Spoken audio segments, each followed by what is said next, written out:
Hi, I'm Dr. Keith Johnson.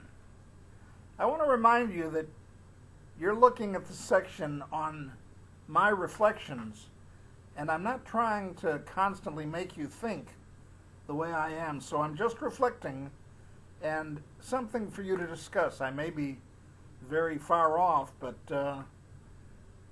don't take everything I say as gospel. Take it as suggestion and advice and experience, and maybe something that'll help. And one of the ways that you help yourself, in my opinion, is you learn about the timing of your emotion. Let me explain how I feel and what I've experienced. There are times when my emotion has taken over. I know I seem like a calm, careful, handsome hunk of a guy, and I can't help that. It's the way things are. But seriously, there are times when you are your emotion. And depending on your temperament, your personality, you determine what kind of person you are that is being controlled by your emotion. And although your emotion is very strong, inside yourself, though I can't see it, although sometimes I can, because there are some of us who wear that emotion on the outside. But as I've counseled with hundreds of thousands of people, and as I've experienced all sorts of mission group works and traveled the world and seen people and studied them, I've studied their temperament.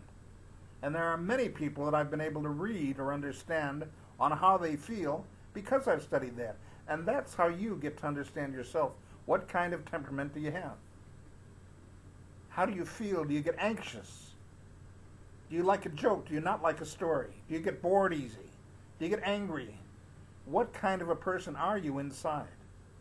And learning the timing of that emotion, whatever it might be, anxious, have to get something done, very worried about accomplishing something, learning to slow down is the wisest thing you can do.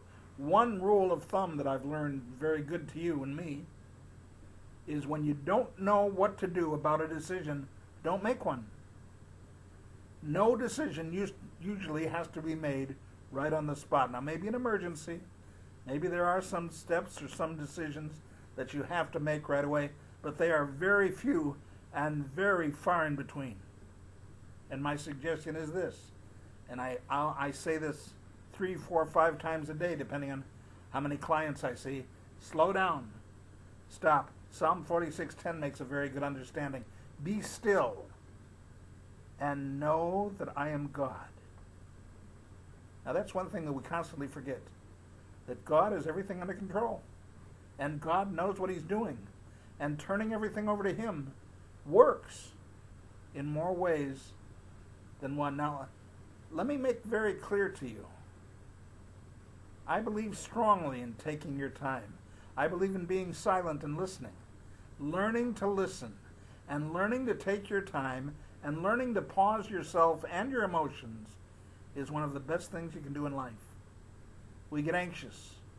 We're convinced that we've got to make a decision right away. We've got to get over here. We've got to get over there. We've got to rush to the store and get our emergency supplies quickly before somebody else takes them. We've got to decide on how to calm down the kids because they won't calm down on their own. We've got to make somebody shut up so that we can tell them the story. Slow down. Stop multitasking so much. Somewhere in your schedule, the dishes can wait. Somewhere in your schedule, you can be a little late to an appointment. Somewhere in your schedule, you don't have to say exactly how you feel. Sometimes being quiet and listening will bring you to a different decision anyway if you give yourself enough time. Sometimes it's 2 or 3 minutes. When you're anxious, 2 or 3 minutes is a long time. Take the time. Relax. Rest. Stop trying to handle everything and control everything and make everything work your way. Sometimes if you let somebody else do it, they do it exactly the way you were going to do it, and they do it better than you do. Other than that, when I watched my dad fix the car, he tried to teach me how to fix the car. Dad knew how to put a car together by himself. He could take a screwdriver and a wrench, and he could put a whole car together in an afternoon. I saw him do it with my motorcycle. Took it apart because it was broke and fixed it together, put it all together within 2 hours. After I saw every single piece on the garage floor, I was convinced I'd never seen my motorcycle again.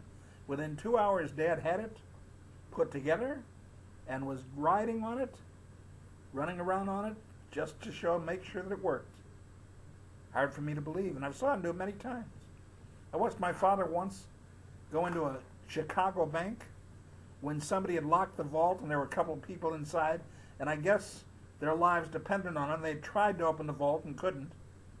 Dad walked into the bank. Within 20 minutes, had that giant vault open, and everybody in the bank applauding him. That's when I knew my dad was great. And I said to Dad, "How'd you get that bank open, Dad? How'd you know how to open that vault?" Dad said, "I just took my time."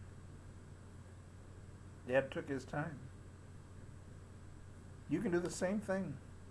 I take the advice. I remember often when Dad told me that. I remember to take my time. Do the same thing. Take your time. Relax. Don't make a decision too quick. And when you make the decision, know that God is going to fill the void.